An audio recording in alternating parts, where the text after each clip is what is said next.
Ndërkohë Kosova nuk e ka pritur mirë një gjë të tillë dhe konkretisht ministri i Drejtësisë Donika Gërvalla ka theksuar se Kosova nuk do t'ia fal kurrë Edi Ramës atë lëvizje të fundit që bëri me Vučićin.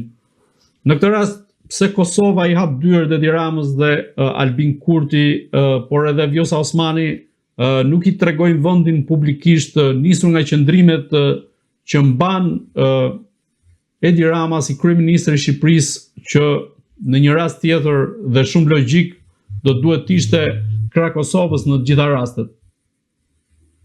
Zonja Gërvalla do bënte mirë që të mos bënte zëdhënësen e interesave gjermane në Ballkan, po të merrej më shumë me interesat shqiptare.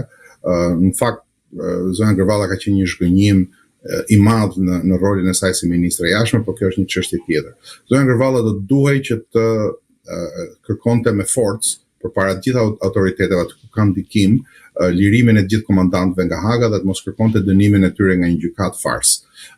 Pra, thënë kjo, zonja Gërvalla ka drejt në këtë pikë vështrim, sepse siç citova më parë, ai shkrimi ishte praktikisht tradhti kombëtare, po është bërë aq e zakonshme në mjedisin politik shqiptar, tradhtia kundrejt kombit, sa që askujt nuk i bën më përshtypje. Kjo duhet na tremb.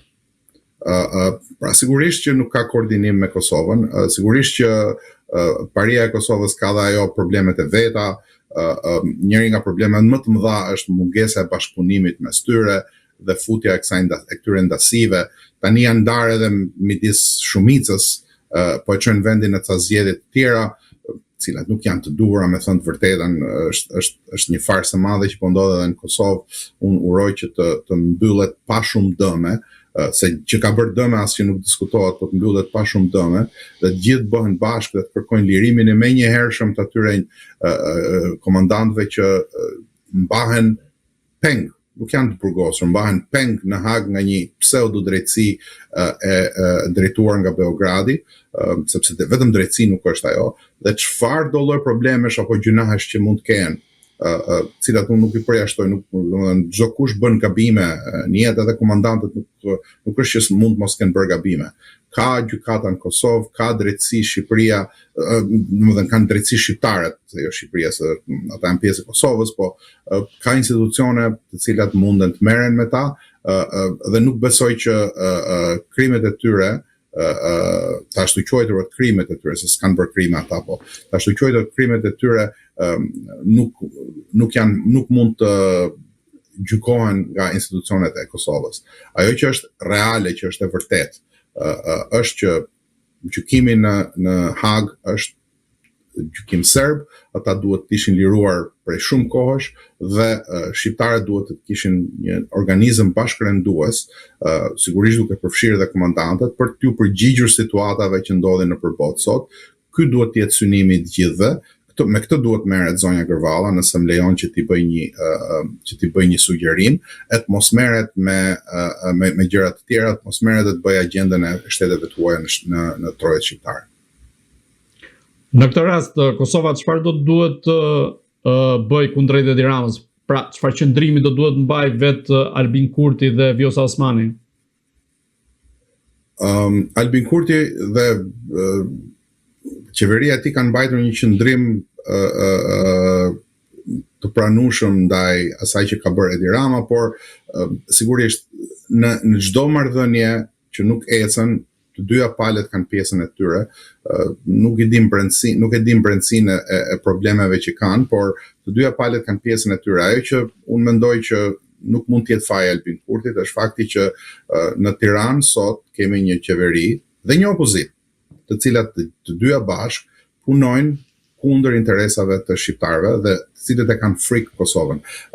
Nuk dua ta lë pa përmendur këtë. Paria e Tiranës e ka frikë të tmerrshme Kosovën, sepse çdo lloj suksesi i Kosovës e vendos në pikë pyetje sundimin e tyre mbi shqiptarët.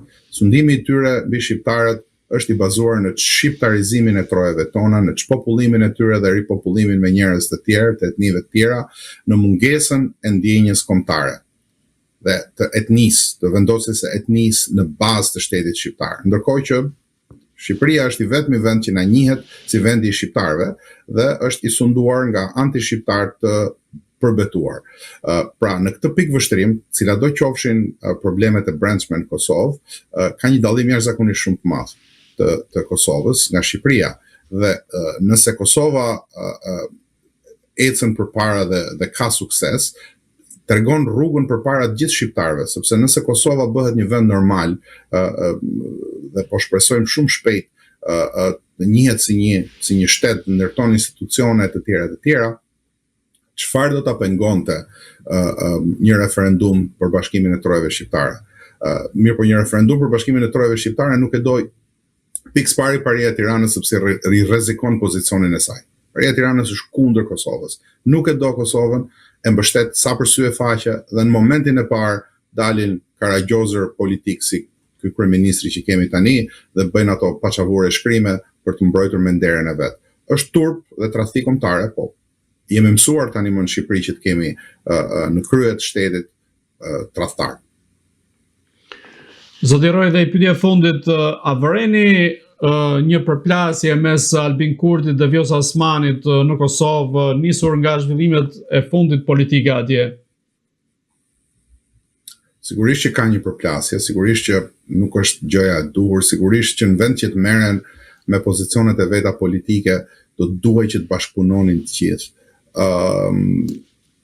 Unë mendoj që mos korrektesa në politik dhe mungesa e koherencës është dëmprurse për të gjithë. Nuk dua që t'jap gjykimin final mbi skenën politike në Kosovë. U shpreha pak si ashpër më parë për zonjën Gërvalla për shkak se është jashtëzakonisht shumë zhgënjyese që një njeri me potencialin e saj patriotik që vjen nga një familje e tillë mos ketë kuptueshmërinë e asaj që duhet për Kosovën dhe jo asaj që i duhet politikisht njërës apo tjetrës forcë. Por Kosova ende e ka mundësinë që të krijojë një qeveri të përbashkët, që të zgjidhet një president konsensual i të gjitha palëve, të gjejnë mundësinë që të mos shkojnë më në zgjedhje, të krijojnë një qeveri të shpëtimit kombëtar, ku të gjitha palët kenë zë, deri në momentin që të zgjidhet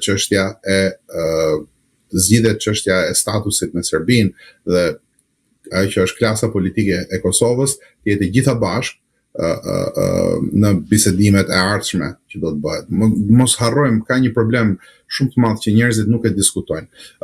Fuqia që kemi ne shqiptarët sot, edhe për shkak të fajit të shteteve tona, shtetit shqiptar në Tiranë më së shumti, që është një shtet anti-shqiptar në fakt, nuk është ajo që duhet të ishte. Pra, çdo lloj fuqie reale, ushtarake, ekonomike apo tjerë që ne kemi pasur, e kemi shpërdoruar dhe tani jemi në një pikë ku nuk e kemi mundësinë as që të vendosim trysni mbi proceset. Duke qenë në këtë lloj pike, duke mos pasur as mundësinë e vendosjes trysni ndaj këtyre proceseve, ne jemi mall shkëmbimi në pazaret e mëdha, siç ka ndodhur gjatë historisë. Gjatë gjithë historive tona e kemi gjetur veten si pazar shkëmbimi. Edhe në këtë moment jemi njësoj. Si në 1913-ën, jemi pazar shkëmbimi. Ne nuk kemi asnjë lloj ndikimi në atë që do të vendosin fuqitë e mëdha për ne. Sepse nuk flasim dot as me një zë, sepse jemi gatshëm të bashkëpunojmë me Vučićin dhe jo me Kosovën, sepse askush nuk i bën punët ashtu siç duhet, duke hequr më njanë interesin personal, duke sakrifikuar vetveten për interesat kombëtare e të tjera. Ky është problemi që kemi ne sot dhe mënyra se si dilet nga kjo lloj vorbulle, për mendimin tim, është krijimi i një strukture e cila të koordinojë ndërveprimin e të gjitha forcave shqiptare që duan të punojnë për kombin shqiptar, e cila duhet të kishte si synim themelor e një të ardhme e të mesme ose të afërt ose të largët sipas kushteve të bashkimit të shqiptarëve në një shtet kombëtar të tyre. Ndërkohë ka raportimet fundit se ushtria serbe ka zhvilluar stërvitje pranë kufirit me Kosovën dhe vetë kryeministri Albin Kurti pak minuta më parë e ka deklaruar se ky është një provokim i rëndë që i bëhet Kosovës dhe po synohet cënimi i integritetit territorial. Çfarë do të thotë kjo lëvizje e Serbisë në këtë rast dhe ku gjendet Tirana zyrtare në të tilla raste dhe vetë kryeministri Edi Rama sa i përket rasteve të tilla ku cënohet integriteti territorial i Kosovës, ku shpeshherë Serbia ka bërë qartë në një deklaratë të mëparshme edhe të Aleksandr Vulin. Tirana zyrtare gjendet në Beograd, kurse reagimi i Prishtinës zyrtare është normal. Sigurisht që këto janë provokime, përsa kohë që nuk ka një marrëveshje midis fuqive të mëdha, unë druaj që çdo lloj ndërhyrje serbe në Kosovë do të jetë thjesht provokim, duke përdorur mjetet brendshme, duke përdorur serbët që janë në Kosovë. Mirë po, ajo që duhet na shqetësoj edhe më tepër është fakti nëse ka një marrëveshje midis shteteve të mëdha, në këtë rast midis Rusisë dhe Shtetet e Bashkuara, ku do të jetë interesi i Kosovës aty, si do të trajtohet Kosova. Kjo duhet ta shqetësoj shumë më tepër qeverinë e zotit Kurti, dhe zoti Kurti nuk ka ndërmarr hapat e duhur për ta vendosur Kosovën në pozicionin më të mirë të mundshëm deri më sot. Armiqësia e tij me administratën Trump është e njohur, pavarësisht se ai përpiqet ta minimizojë. Dhe njëra nga gjërat më të mira që ka bërë gjatë presidencës vet presidenti Osmani ka qenë fakti që ka krijuar një lloj marrëdhënie me administratën. Në të njëjtën kohë,